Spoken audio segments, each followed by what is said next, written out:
Yo, what's going on with you guys? My name is Malik, and I teach people how they can clean their credit, rebuild it, and structure it so they can get approved for funding. In today's video, I'm going to show you how you could take a weak credit profile and turn it up into a strong credit profile, and then take that profile and go access capital. Mainly, you want to use this capital for stuff for your business, ads, equipment, stuff like that. Not to go to the store and go buy a bunch of designer. If you just give me a few minutes of your time, I can explain how my system will help you structure your credit profile the correct way and get you approved for high limit credit cards.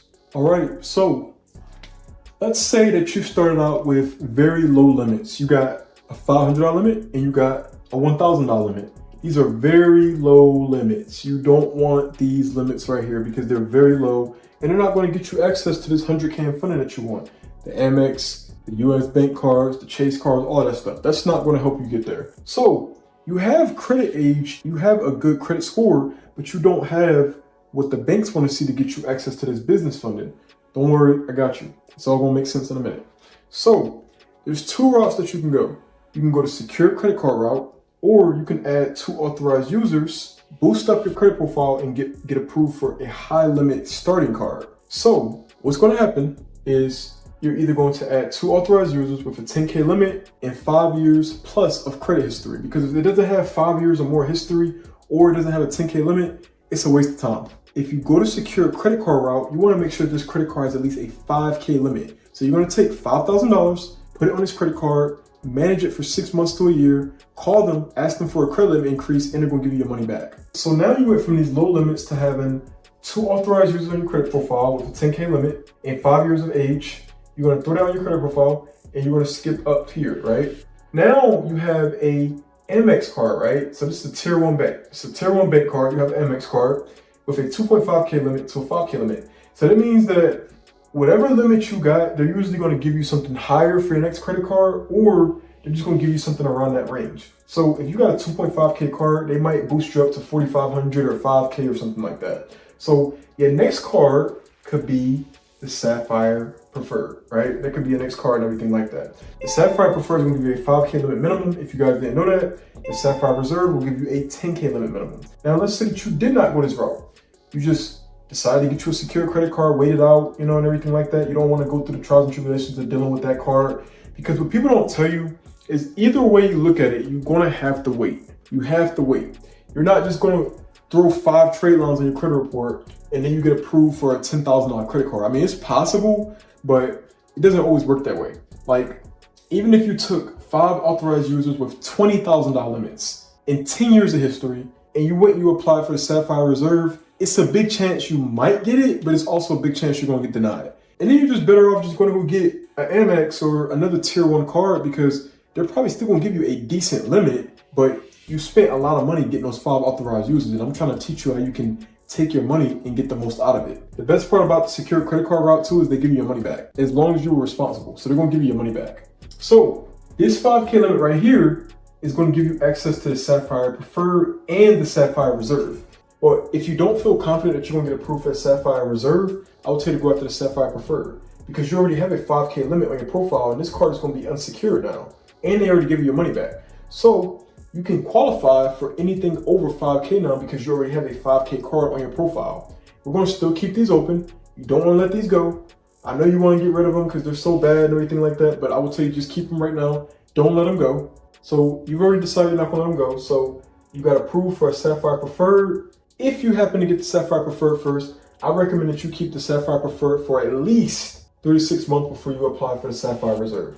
After you've kept that card for 3 to 6 months, you want to apply for the Sapphire Reserve. Once again, the Sapphire Reserve is going to give you a 10K limit minimum. So if you get the Sapphire Preferred and you get the Sapphire Reserve, that's 15K minimum, right? And then let's say that you got approved for 5K on this card. That's $20,000 revolving on the personal side. You got the authorized users on there too. So that's 2 10K limits. That's $20,000 plus $20,000. That's $40,000 in revolving history on the personal side. But if you went the secure credit card route, they gave you a 5K limit. They're probably going to raise your limit up after they give you your money back. Let's say they gave you a $7,500 limit. You got a $7,500 limit. You got a 10K limit. That's $17,500. And you got this right here. That's 22.5K. You can easily ask for a credit limit increase on one of these cards in like 3 to 6 months, and you can boost your total revolving history on a personal side. And once you have a certain amount on a personal side, then you could take this history and you can go get the business funding that you want. And that's how people are able to access $100,000 in business funding. To recap everything, right? All they did was they took their current credit history, right? This person, we're going to assume no negative items or anything like that, but they just don't understand credit and they got low limits. They took this credit history. They did not close any of their cards because these credit cards have history. You don't want to lose that history. They took their credit history and then they went and they added either 2 authorized users with age and 10K limits. They went and got a starter credit card with a decent limit. Or if they did not go that route, what they did was they went and got a secure credit card with a decent limit, which automatically is going to pre-qualify them for a certain amount after they get their money back.